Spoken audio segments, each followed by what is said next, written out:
Bellinger moves on in, and he scores! He's gonna learn today.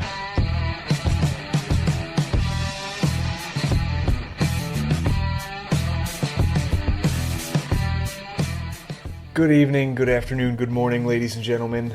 Whatever time of the day it is, it's time to listen to some Pod Street Bullies. Folks, I'm Derek. And I'm John. What's going on, everybody? We got a full plate for you this week, don't we? Yeah, do you ever do those things that are supposed to help exercise your voice? No, but my wife does because she is a music teacher and that's really her job. Well, I was listening to some podcasts and they decided to record them doing it, preparing. It's such a weird thing. They were like rubber baby buggy bumpers. Oh, ow now brown cow, like from Anchorman. Yeah. I don't get it. What does that actually do? I don't know. I mean, Is it supposed to make me sound better? Working in news, I knew some anchors and some reporters that would do stuff like that, and every time if I saw them doing it, I just kind of look and laugh and be like, this is straight out of Anchorman. This is not how the news business is supposed to be. Is it supposed to help you dictate your words? Dictation and enunciation. She's Danish. Yeah, Okay, so that words don't blend together. Oh, all right. So that's what I'm going to do from now on. Before we get on, I'm not going to make these people do anything. Hear me do it, but I'm just going to go. Sally picks seashells by the seashore. We've just wasted 5 minutes of your guys' lives, but again, like I said, we have a full plate, guys. We're going to get through the games. We're literally lumping them all in together because it was just a week of mediocrity. We have a cap situation, big point of contention with some fans here, and then the Farabee situation as well. We don't even really call it a situation, but what we should be doing with Joel Farabee right now as the minutes and time on ice dwindle. But first, like I said, also questions, forgot about that. That'll be there too. Game recaps. The Flyers had 3 games last week and literally went 1-1-1. The Carolina game, which we're going to chalk up to being in the past. That's done. They lost 5-4 in overtime. Konechny, Raffl, Albe, Kubel, and Sanheim all had goals. Awesome, Then they come out the very next night. No business. But real quick, no business even making that game to overtime. No business. Right. Shouldn't have happened. Anyway, yeah. 3-2, win over Washington. Impressive, correct? Yeah, I mean, it pretty much goes with the narrative, right? They suck on the road, and then they come back and beat the best team in their division at home. Exactly. I mean, Konechny had another goal. Awesome. That shorty by Hayes. Good Lord, that was beautiful. Oh, what a shorty. Wouldn't have happened, too, if it weren't for Scott Lawton. Yeah, I love that guy. Oh, I do. Love that guy. And then X Factor. That last goal. Guess who? Who's you remember who scored that last goal, right? I don't know. You seem so excited. I'm going to let you say it. It's our favorite defenseman. Iron Man Bobby Hayes. Yes, my man. There's a guy who is Haig's number one supporter on Twitter, and we're best friends now. I love it. Oh, really? Yeah, we talked about it too. I'm just he's like, you won't find a bigger supporter, and I'm like, sir, you have found a bigger supporter. And this was, through our Pod Street Bullies account. But regardless, great win. Literally sticking with the home versus road disparity there. Then the Flyers take on Tampa Bay on Saturday night, and it was probably one of the more boring games you're going to see this year. It was 1-0. Nobody for the Flyers scored. Couldn't get to Vasilevsky early and often enough. Hey, what can you do? Yeah, I mean, they were on a 400-game winning streak or something ridiculous like that, right? That was their 10th in a row, if I'm not mistaken, which just got broken by guess who last night? Iron Man Bobby Haig? No, the freaking New Jersey Devils. What a poop show they got going on over there, huh? Literally, of all teams to break a 10-game win streak, it's the Devils. So, was this after they fired Ray Shero? That wasn't today, was it? That was yesterday afternoon. It must have been after they fired Shero. That is so wild. Oh. I don't know if you saw any of the interviews from that, but the guys who run the team are just like, well, we didn't really realize that the Devils were playing poorly, but we took a look at the standings and we were like, well, I guess we should fire somebody. Hold on a second. You mean to tell me that management, upper management with the Devils, were like, we didn't realize how bad we were until we looked at the standings? It was kind of just the way they were talking about it. The kind of hesitation and like, well. They just had no clue. I mean, oh God. It's just a weird thing to do. I don't want to get too off topic. Of course. We don't do that here, but no. It's just a weird thing to do. I mean, we're not talking about, Forrest Gallbladder, first time GM who doesn't know what he's doing. Ray Shero, I mean, he wants a Stanley Cup. The guy knows what he's doing. You're going to fire him mid-season 6 weeks before the trade deadline? Hockey's in that guy's blood, too. His dad, Fred Shero. I mean, right. Coached the Flyers to the Stanley Cups. Right. Yeah, it just seems like a weird thing. So, I mean, I'm not a Devil supporter at all. But if they're looking for somebody to GM through the trade deadline, I'm for it. I'll do it. You're not a Devil supporter. No, I mean, I support, Devil ones, yeah.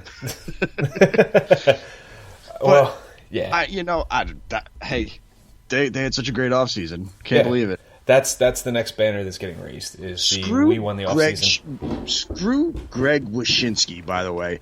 I'm sorry. I'm sorry. I don't like doing that, but that guy sucks. Please go on. ESPN, I think he writes for, which, go figure. Yeah. But there was something that they were doing where they were ranking the teams, and he put the Devils over the Flyers. He was so confident with the moves that they made because he's a Devil fan. He's an idiot.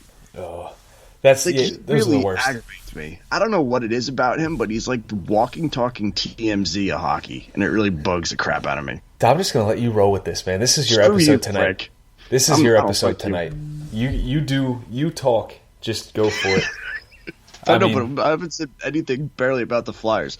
I've talked about the Devils' ownership and them being clueless, and I don't like Greg Wyshynski. I mean, hey, if it works, it works. Just keep rolling, brother. Hey, I mean, I'm sure that if somebody listens to this and they like Greg Wyshynski, you tag him in it, and he'll come up with some stupid article or tweet about it. So why not? We're open to some dialogue here, Greg.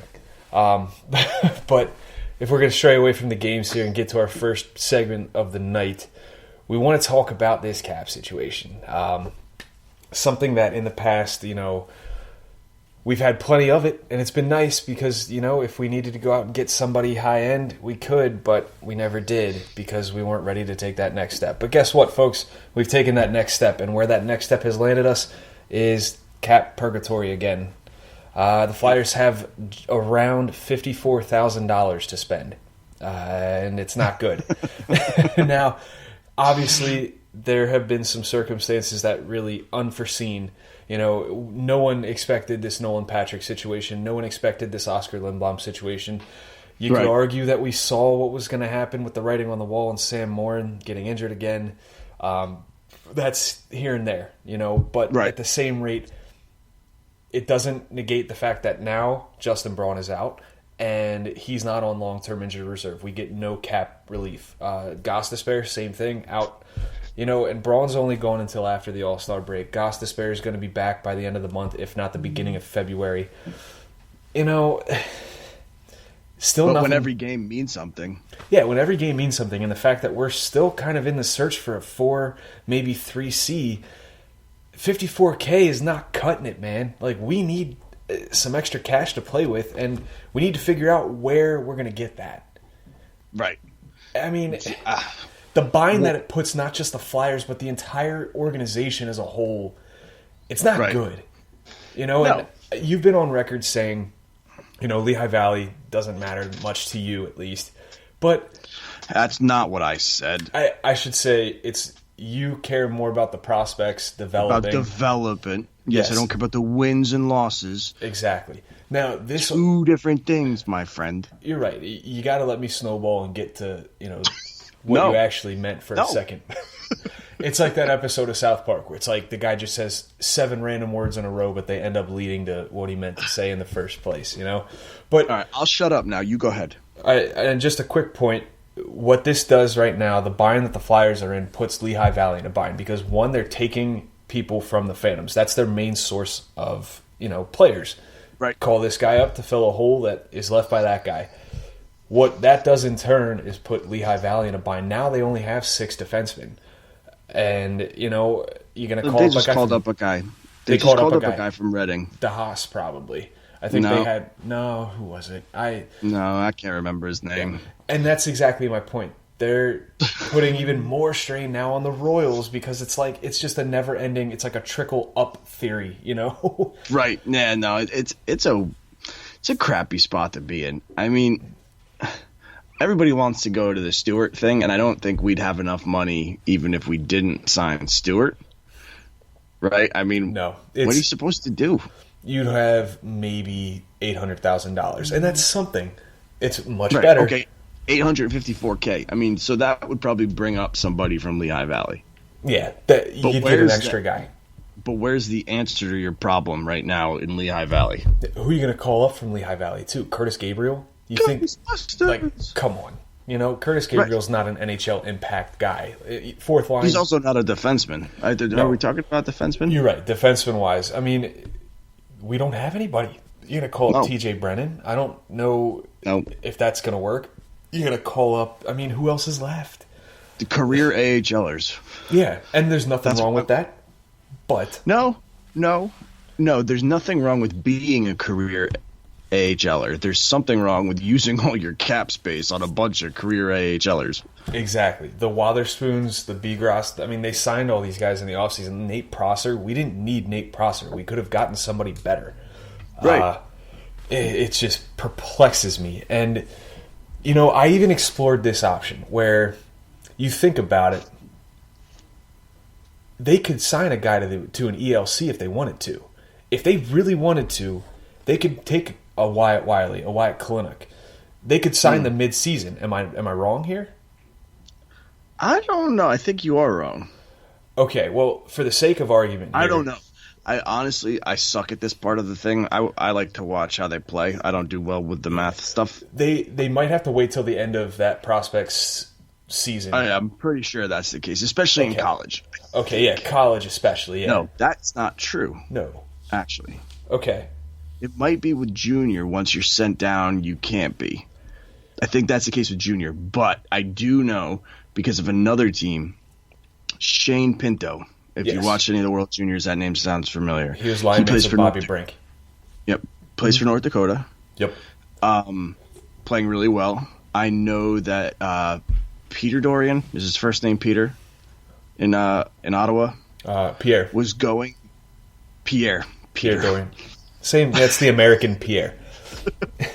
Anyway, he traveled to North Dakota to meet with Shane Pinto with possibly signing him, where they could reassign him to the OHL. Okay. So he was going to give him a contract, and then he wouldn't go back. So I guess technically you could sign him. Yeah, and I think in the NCAA, I know the rule, you have to sign within 30 days, I believe, of your last season with your NCAA team. Right. I'm not exactly sure how it works with the CHL and junior leagues up in Canada, but let's say for the sake of argument that Chuck Fletcher can literally go out tomorrow and sign Wyatt Wiley, just bringing up a name. He doesn't even have the cap room to do that. I know. And there's no maneuvering. Unless there's a trade being made, you can't sign anybody because you can't sign anybody for $54,000 unless it's just an AHL deal, like a Cal O'Reilly type deal. Right. And even then, $54,000, I don't know what kind of quality player you're going to get. And it leads us to our next point with the Flyers in the position that they're in that you brought up to me originally. So I'm going to let you take this away.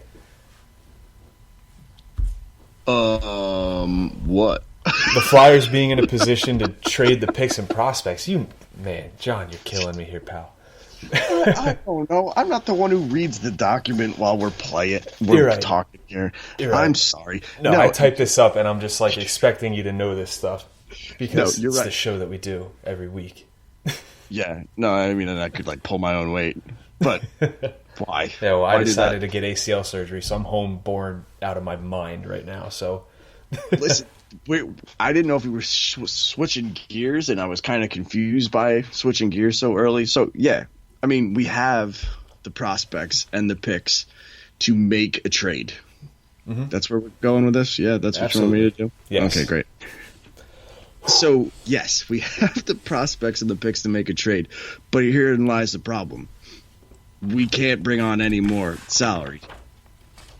Like, we have no room, just like you're saying. So, like, trade deadline time, we have the necessary pieces to go out and get a rental, even though it's a conversation for a different day. I don't necessarily love rentals, but go out and get that piece to bring you to the next level.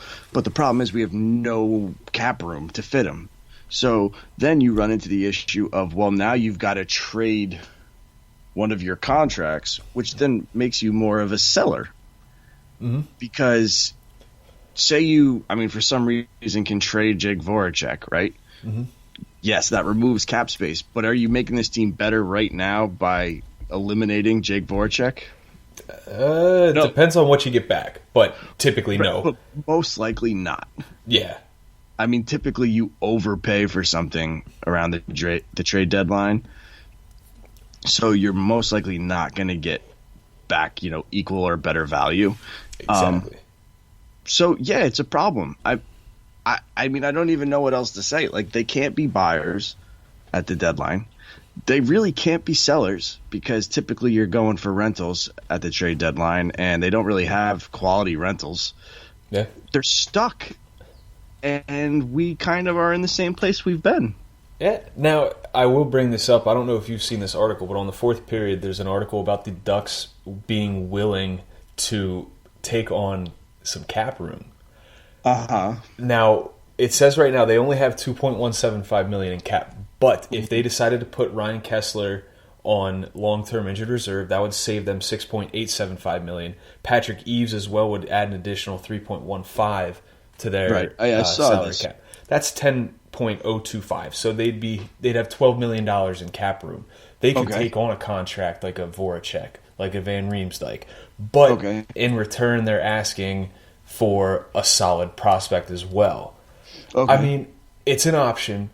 So here's the thing, though. What are you getting from Anaheim that's going to make this team better? We talked about Andre Kasha. Now, it's not necessarily making it leaps and bounds better. JVR or Voracek? But imagine you're getting rid of $7 million you're getting rid of $7 million in JVR, and you're getting rid of 8 something for Voracek.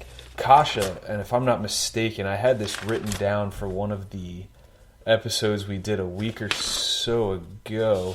Kasha would cost about not a lot. 2.6. Yeah. Okay. Yeah. So then, are you hoping that clears up the room to then make another deal? Exactly. It's a preemptive move to clear up a bit of space to make another move to potentially get that rental that you aren't crazy about, but could help get them over the hump. Yeah, but what's there, man? I feel like that's just too many moving parts. Yeah. Like, you're banking on clearing up cap space, and then giving a good deal to another team. And the rental market, I mean, after Taylor Hall, is it big? I really don't even. A lot of the teams that are involved in it are teams that probably won't do business with the Flyers. You've got the Devils, Rangers and Devils. Chris Kreider from the Rangers, his name's been floating out there. Apparently, Subban's name has been floating out there with the Devils, which surprises me, and I was a big proponent of going out to get him in free agency, but they're not in free agency when he was on the trade market initially in the offseason. No, I know what you meant. But, I mean, I'm also glad we didn't do that because I think he and Justin Braun still have the same point totals, so... Dodged that bullet. I just, they're stuck, dude. They really are, and I'm kind of jumping the gun here, but I think this is going to lead to a shakeup in the offseason. I think it does too. I think at least one name, big name that fans are very familiar with, ends up getting shipped somewhere. Or I don't want to say buyout, but Fletcher's proven that he's not shy about using the buyout. He did it with McDonald. He did it even with who's the Schlumko. Bought out David Schlumko, who was making just over $1 million a year. Like that. Right. In retrospect, it's like, what's the big deal? And that could have been another defenseman. Isn't there some rule with that, though, that you can only have so many at a time? You only get 2 a year, I think. I believe 2 a year. that's 2 a year, I think. I'm not positive. I'd have to again look at that with the CBA and those rules. But this bind that the Flyers are in, it's nothing new. Like, we've been through this with the Holmgren era. We were always tight up against the cap. But the thing was, he made it work, and we had competitive teams. This one, just with the way they're being between playing at home and playing it on the road, this doesn't seem like a Holmgren era team where they're going to make it to the second, maybe third round in the playoffs. This is just kind of a ho-hum, here we are. At this point, I'm at sneaking into the playoffs. Yeah, they maybe sneak into the playoffs. Maybe. So, let me pose this for you, right? Okay. Chuck Fletcher gets a deal, a trade offer from, let's say, Anaheim. Okay. They say, listen, we're willing to take Voracek off your hands. Okay. Well, Voracek and insert prospect. I mean, I'm not going to go as high as Ratcliffe, but maybe you can get somebody, like Ruby. Yeah, I mean, some people are pretty high on Ruby, but, who knows? Okay. Regardless, a prospect. Yeah. All right. And we will give you Kasha and a draft pick. Okay. So, like, third, fourth round, maybe? Maybe not even that high. Let's say fourth round. Well, maybe Chuck says the prospect I'm giving you, is worthy of a second rounder, third rounder. Okay. Okay? This is clearly a seller's move. Right? Yeah. Getting rid of Voracek? Yeah. Given for Kasha and a draft pick. Given the type of player Kasha is, it is a seller's move. It's not like a devout seller. You know what I mean? It's not like your true, I'm tanking and I'm trying to give away people from draft picks. You're still getting somebody in return. But you're helping out your bottom six, as opposed to when you're typically at the deadline being a buyer, you're helping out your top six, if not your top line. Or at least filling holes, But this move would most likely be clearing cap space for the offseason. Unless they decide to make that move at the deadline. Right, but yeah, I mean, again, that might be tough to pull up. But regardless, right? Yeah. Let's just say it. I mean, I believe it's a little bit more of a seller's move than a buyer's move because, again, you need the other piece to go. Like, would you do it? Would you feel confident being like, well, this team's only going to go so far? Maybe might as well clear some space. Maybe not. No? Maybe not in season. And it goes back to that article that you wrote about Voracek's not going anywhere, and neither is Gostisbehere during the season. It's a better draft day move. Or even, when the season's right around the corner and moves are made right then and there right before the season starts. Like, there's trades that happen right then and there as well. It's a move better suited for the offseason when no one's playing. Right.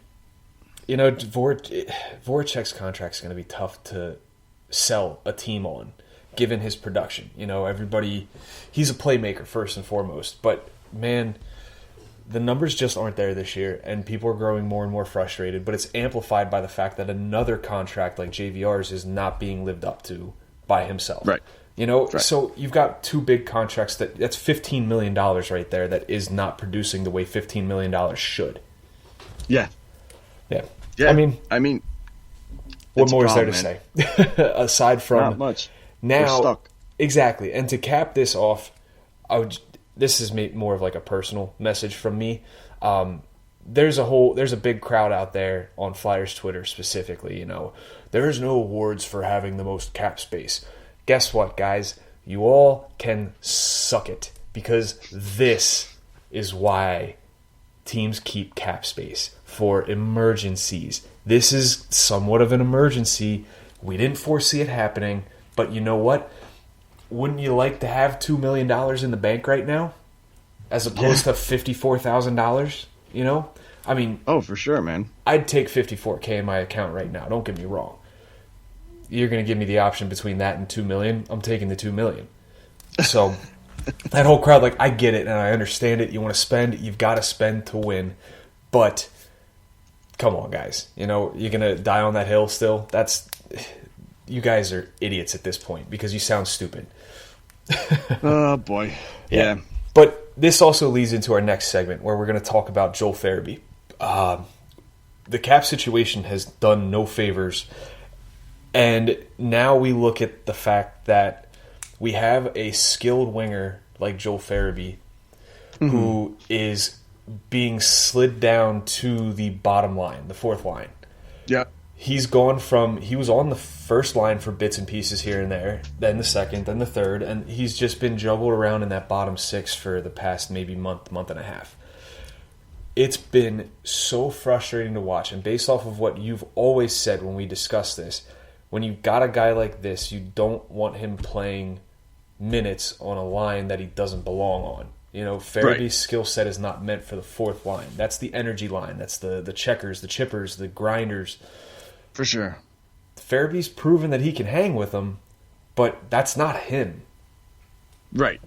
Yeah, I mean, like, what is under 10 minutes on the ice doing for him right now? Absolutely nothing. It is doing jack for him. Yeah, and I mean, like, his play, he kind of deserves it. You know, like, he's not producing. So I understand, that mentality of if you're not going to produce, right, you put somebody further down the depth chart.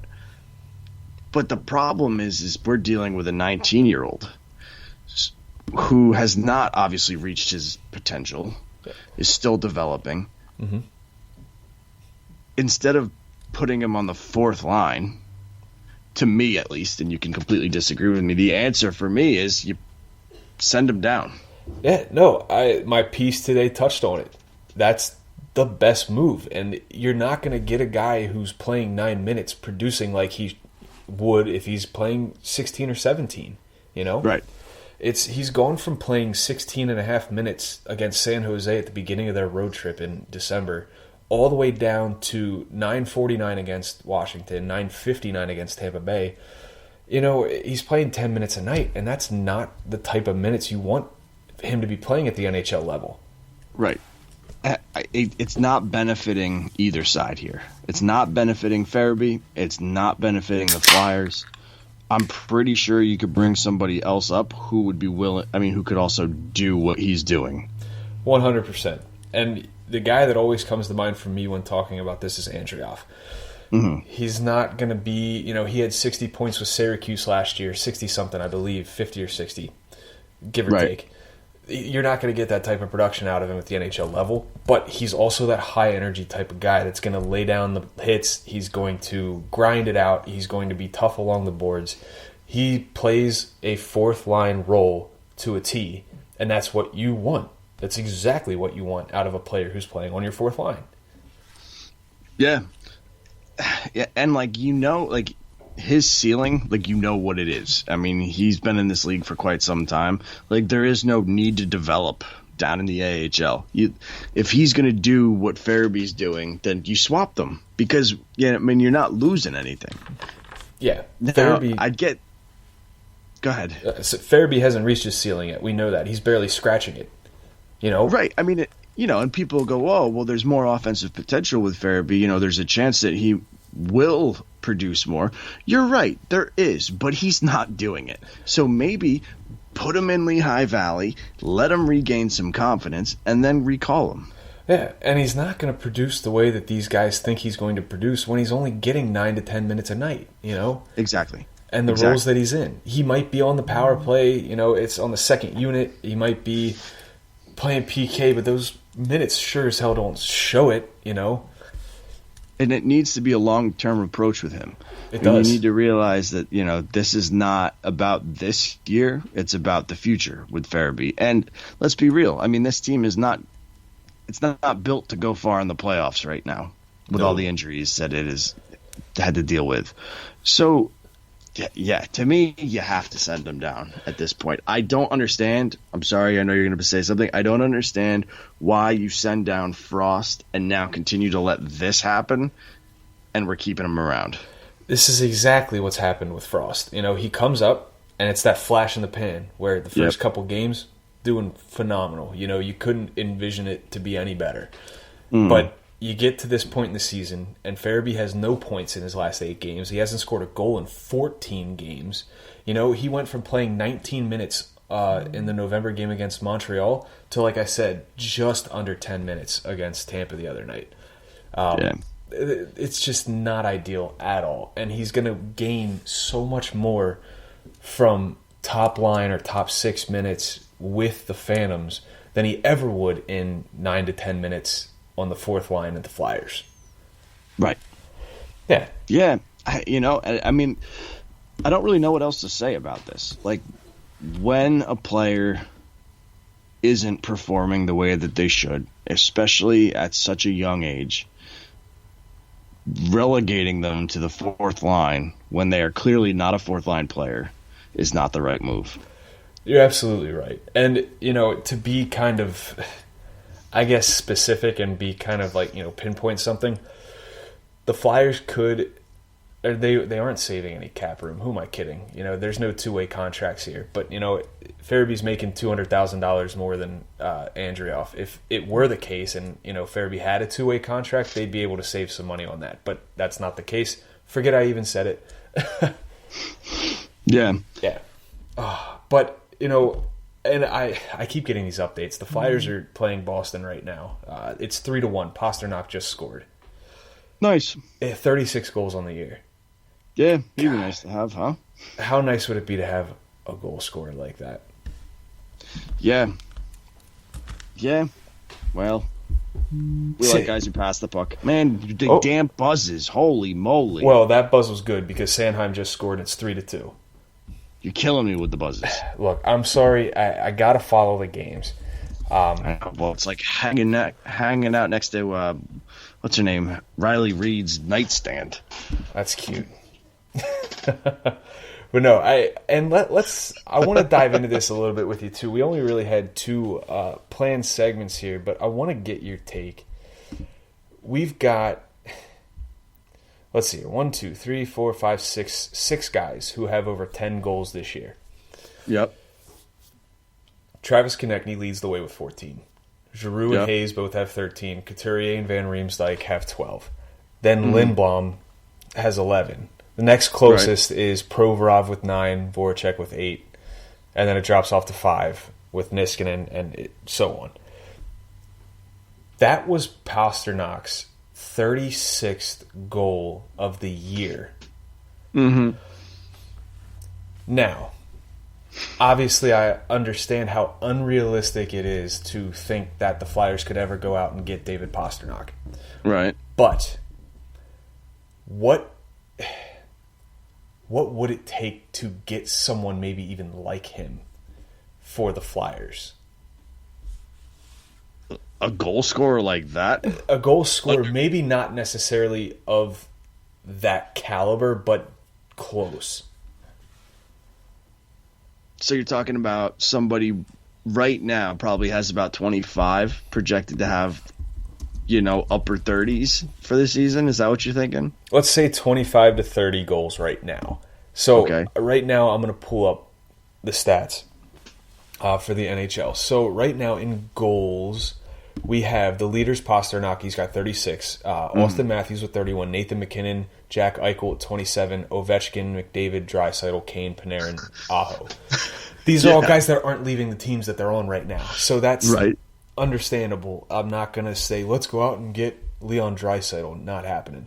Right. A Kyle Connor has 22. That's somebody they probably could have went out and got this past offseason if they really wanted to, given how Winnipeg had their balls in a vice trying to deal with him and Laine. Then, at 13th on the list, you've got Anthony Duclair, who is someone that could potentially be a good deal come deadline time. Right, and I mean, and I'll say this again about Duclair. I would love for the Flyers to grab him, but I don't think he would necessarily be he would be used as often as he is in Ottawa, which does change things. You're right. You're absolutely right. It does. Ottawa. But listen, man, I mean, the whole thing is, I've said this before, the Flyers need a goal scorer. I mean, I think there were probably a month ago, I mentioned the point getter, like the point leaders or something, and it was like the Flyer who's the closest is like 30 something on the list. Yeah. Like, it's great to have everybody kind of scoring close to the same because it makes it look like the team is scoring by committee. But when, your highest goal scorer scored 14, is that what it is? 14 goals, yeah. It just means that we can't score enough goals. The leading scorer on the Flyers, obviously Travis Konechny, is 43rd in the league with 38 points, and he's tied with a handful of people: Bergeron, Braden Shen, Brian Rice, Rust, Matthew Tkachuk, Johnny Gaudreau, and Jaden Swartz. Yeah, I mean, that's not going to cut it, dude. Now, I will play somewhat of devil's advocate here. I looked at the year that Vigneault took the Rangers to the Stanley Cup Finals. On that season, I don't think he had a single player score over 60 points. And I could be wrong here. It might be 70 points, which is still a decent feat. Well, that was the team that blocked 1 million shots, though, right? Yes, that is the team that blocked a ton of shots. Now, the Flyers are doing a pretty decent job of that. I don't think to the extent that the Rangers did, because the Rangers had some right stellar defensive play, and they had Henrik Lundqvist in his prime. Right. We don't have that. We have Carter Hart, who's finding his footing still. Right. I mean, and there was still, at that point in time, people were trying to figure out how to deal with the whole block shot thing. I mean, it was kind of it wasn't new, but like it was a strategy that was clearly, like, it was obvious that that's what they were doing. It's what got Andrew McDonald a 5-year, $30 million deal with the Flyers, because he was leading the league in block shots, and we had to have him. Right. Had to have Andrew McDonald so bad. Yeah. God, thanks, Homer. Thank you. Listen, we are a team full of playmakers. We have so many setup guys and not a single person who can truly finish. You're right. That's a problem in my mind. But, goal scorers, if they were that easy to grab, Oh, God. It'd be so nice to be able to pick up somebody who knows what they're doing. It just, when it comes to shooting. I mean, Right. You look at it here. Let's see. Free agents for 2020. Mikko Rantanen's a free agent. Yeah, right. Charlie Coyle just scored. It's 4-2. Backstrom. Nice. Backstrom's a free agent. Now he's another setup guy. Playmaker, yeah. Now, if we're looking at guys that are scoring here, Evgeny Dadonov, he's got 19 goals. Jean-Gabriel Pageau, Mike Hoffman. That's really Mike Hoffman. Mike Hoffman. Imagine seeing him at the Flyers Wives Carnival.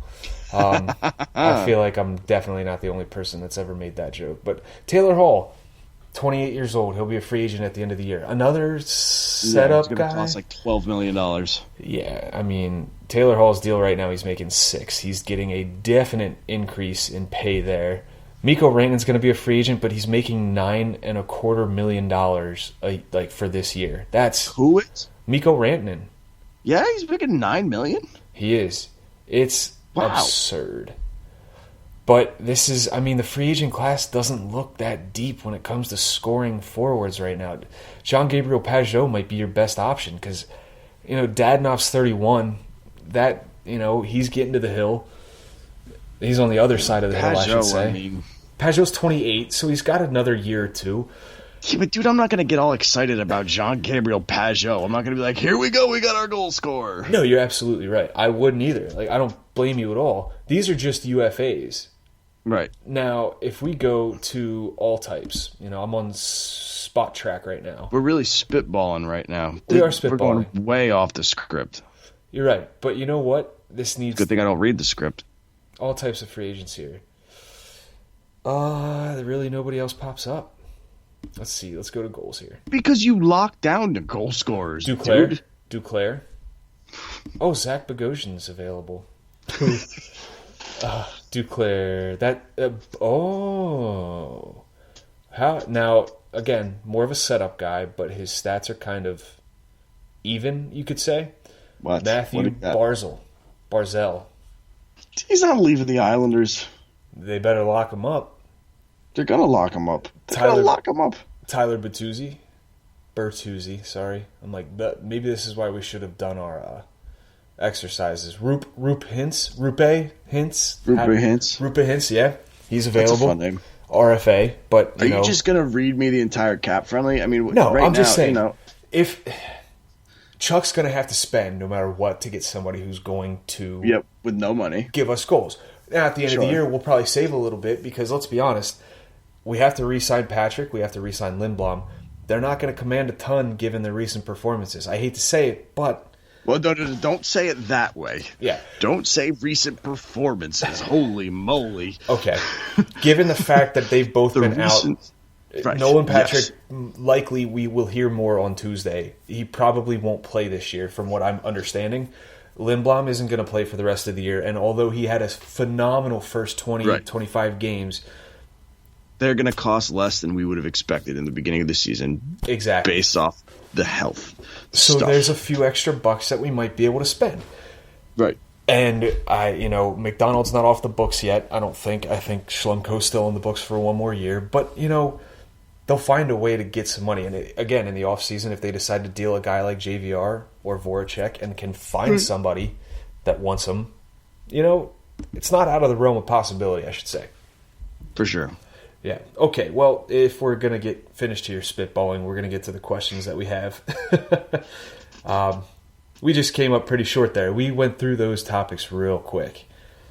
Mm-hmm. A lot quicker than I thought we would. That's a good thing, though. We can get you to bed. Yeah, boy. So first question comes from our buddy Ken Schott.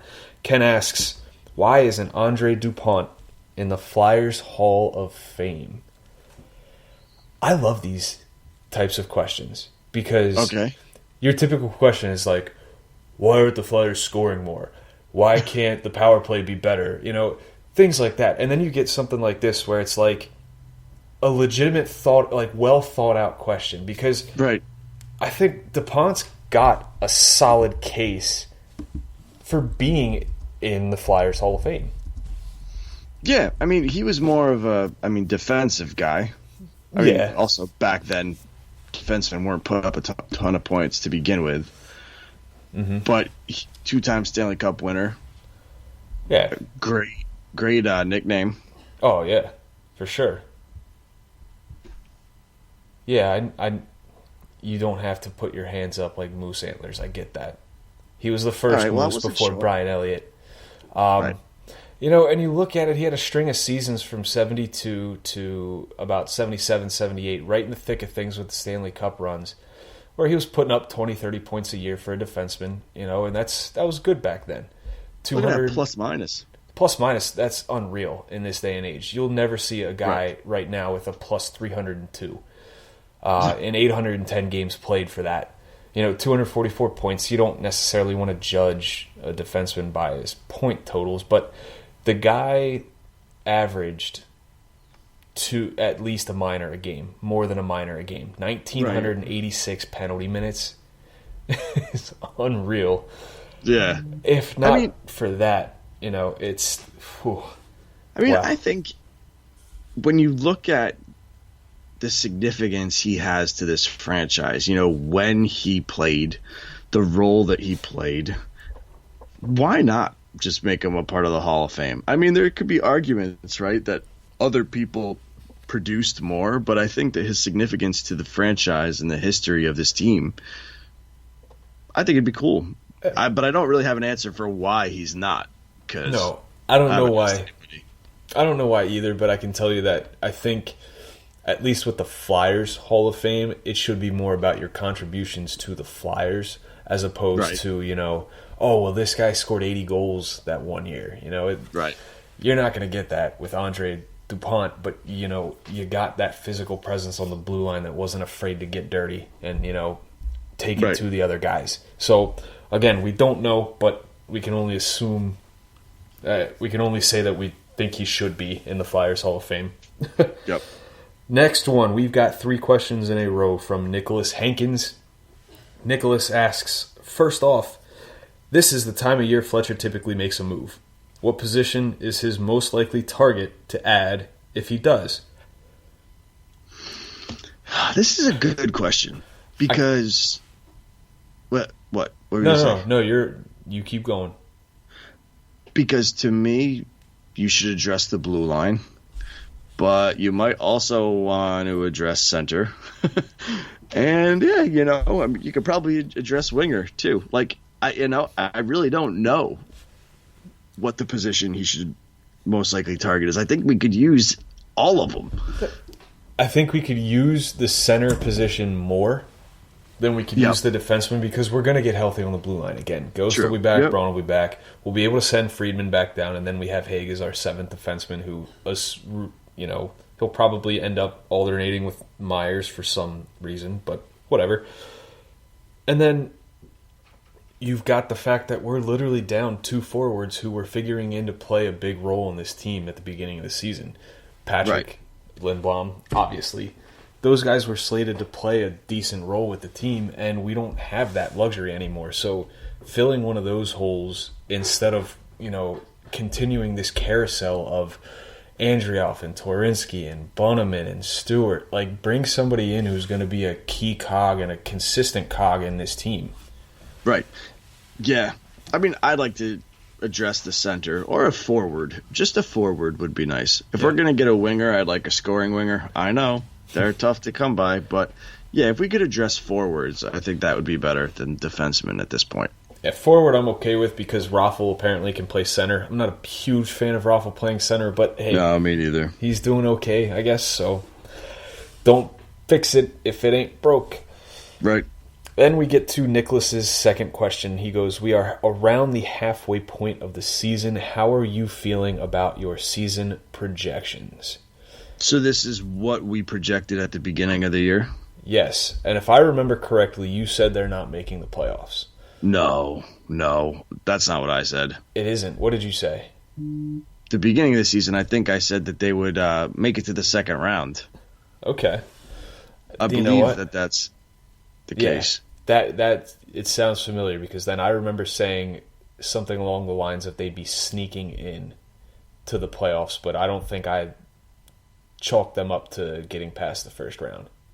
No, I'm typically the optimist. You're right, I am, but I also try to be the realist and not pander to this fan base, because Hold the phone. I'm the realist of the group. Well, look, we can both be realists. I'm just saying I'm not going to sit here and blow smoke up your, what, and be like, this is the best team you've ever seen. Like, this is these guys are all stars. Every prospect that Hextall ever drafted is going to be incredible. Right. I'm not that guy.